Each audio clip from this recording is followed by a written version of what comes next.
Na-feel mo na ba yung parang may nagbago sa kanya, pero hindi mo lang mapangalanan? Yung parang may ibang tao na humahati na sa atensyon na dati ay sayo lang nakalaan.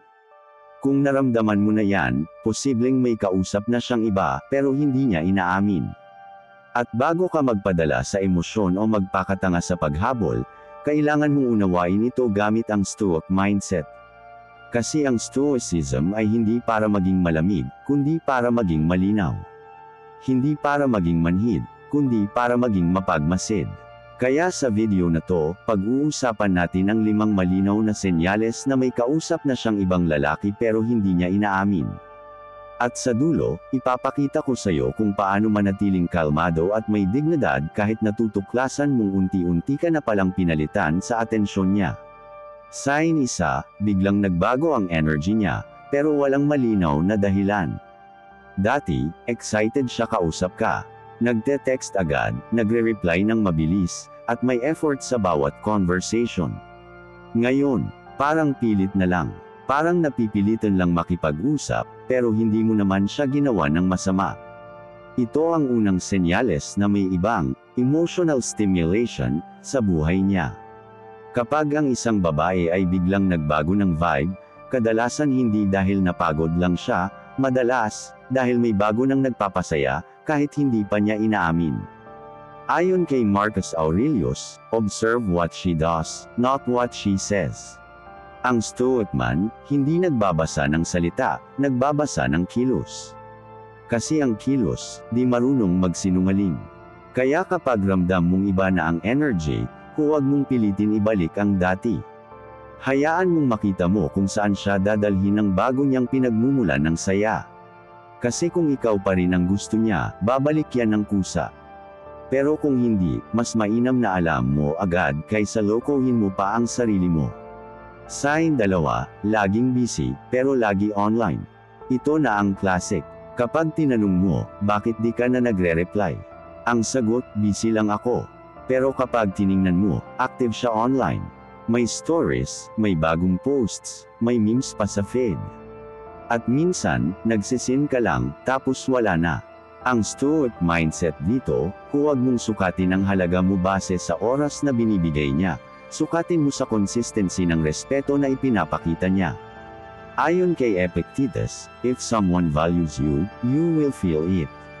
If not, you will be confused. Ang confusion mo ay hindi dahil sa overthinking, minsan, dahil sa inconsistency niya.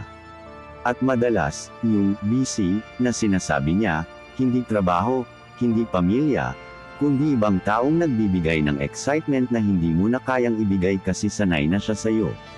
Kaya kung lagi siyang busy, pero online, tandaan mo, hindi mo kailangang habulin ang taong may oras para sa iba pero wala ng oras para sa'yo.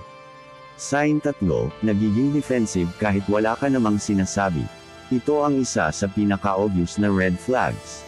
Kapag napansin mong bigla siyang defensive kahit wala ka namang direktang tanong, may tinatago na yan. Halimbawa, sabi mo lang, kanina ka pa tahimik ah. Sagot niya agad, wala yan, huwag kang magduda, bakit ba parang ako na lang lagi mali? Mapapansin mo, overreaction sa simpleng tanong. At yan mismo ang subconscious guilt na lumalabas. Sabi ni Seneca, a guilty mind is its own punishment. Ang taong may itinatago, kahit hindi mo pa siya hinuhusgahan, ramdam niyang guilty siya.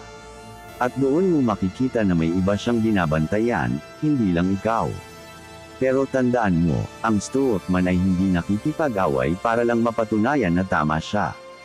Ang kalma mong pananahimik ay mas nakakagulo sa taong may tinatago, kaysa sa 1,000 tanong na ibabato mo. Sign 4, nagiging selective siya sa mga sinasabi niya. Dati, sinasabi niya lahat, sino mga kaibigan niya, saan siya pupunta, anong plano niya sa weekend. Pero ngayon, parang may mga bagay na hindi na niya binabanggit. Kapag tinanong mo, simple lang sagot niya. Basta may lakad kami, sila lang mga friends ko, huwag ka na magtanong. Ito ang tinatawag na information control. Hindi dahil wala ng kwento, kundi dahil may parte ng kwento na ayaw niyang malaman mo. Ang Stoic philosophy ay nagtuturo na, silence can reveal the truth faster than speech. Kasi sa katahimikan niya, makikita mo kung saan siya nagiging alanganin. At kung saan siya nagiging alanganin, madalas doon mo mahahanap ang ibang tao sa eksena. Pero imbes na magtanong ng paulit-ulit, tumahimik ka. Kasi ang katahimikan mo ang magpaparamdam sa kanya ng bigat ng konsensya, kung meron pa nga siyang konsensya. Sign 5, bigla siyang nagiging emotionally distant, pero physically present. Ito ang pinakamasakit na senyales. Yung kasama mo pa rin siya, pero parang wala na siya doon. Wala nang emosyon sa mga yakap, wala nang sigla sa mga mata, at yung, I love you, na dati ramdam mo, ngayon parang script na lang.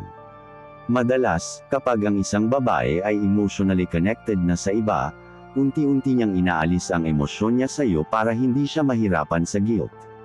At kahit hindi pa sila official, ng lalaking kausap niya, emotionally, nagsimula na siyang umalis sa relasyon niong dalawa.